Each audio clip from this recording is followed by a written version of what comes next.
ఆధారాలతో సహా చూపిస్తా.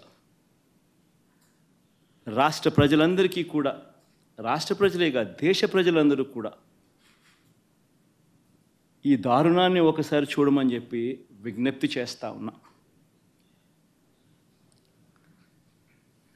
ఒకసారి గమనించినట్టయితే మామూలుగా ఈ టెండర్ల ప్రక్రియ, మామూలుగా ఈ తిరుపతి లడ్డుకు సంబంధించిన ఇవి కొనుగోలు చేసే నెయ్యి కానీ, ఈ పదార్థాలు కానీ కొనుగోలు చేసే ఈ కార్యక్రమం 6 నెలలకు ఒకసారి జరుగుతూ ఉంటుంది. తిరుపతిలో నెయ్యి కొనుగోలు చేసే కార్యక్రమం ప్రతి 6 నెలలకు ఒకసారి రొటీన్గా జరిగే కార్యక్రమం.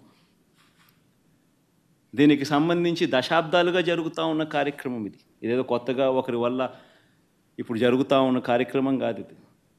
6 నెలలకు ఒకసారి ఈ టెండర్లు పిలుస్తారు. 6 నెలలకు ఒకసారి ఈ టెండర్ల ద్వారా ఎవరైనా కూడా క్వాలిఫై అయితే ఎవరైనా కూడా పార్టిసిపేట్ చేయొచ్చు.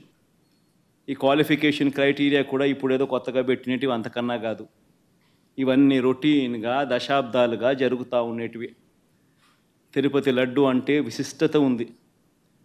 అలా తిరుపతి లడ్డు అని అంటే నా చిన్నప్పటి నుంచి కూడా తిరుపతి లడ్డు అని అంటే ఒక విశిష్టతగా దాన్ని చూసే పరిస్థితి. దాంట్లో ఉన్న టేస్టు వేరే లడ్లలో ఉండని టేస్ట్. ఇది మనందరికీ కూడా చిన్నతనం నుంచి మనమంతా కూడా చూస్తూనే ఉన్నాం. దశాబ్దాలుగా ఈ ప్రక్రియ జరుగుతూ ఉంది తిరుపతిలో. అలాంటి ఈ ప్రక్రియ ఒకసారి గమనించినట్లయితే అదే ప్రక్రియలో భాగంగా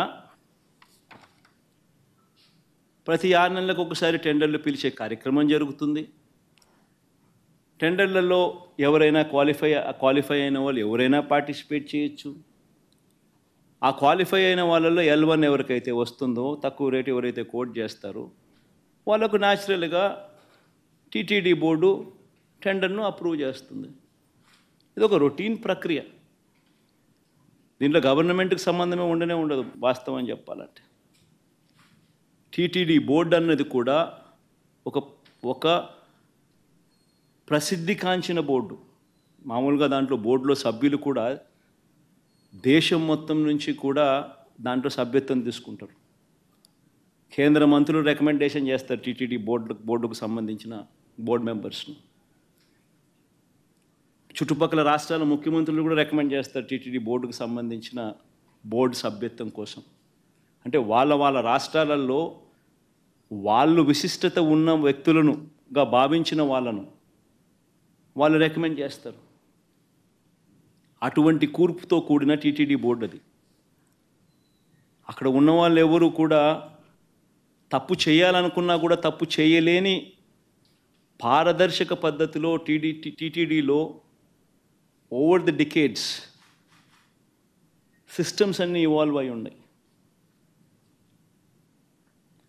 అక్కడ వచ్చే వాళ్ళు కూడా బోర్డు మెంబర్స్ కూడా ప్రసిద్ధిగాంచిన వ్యక్తులు.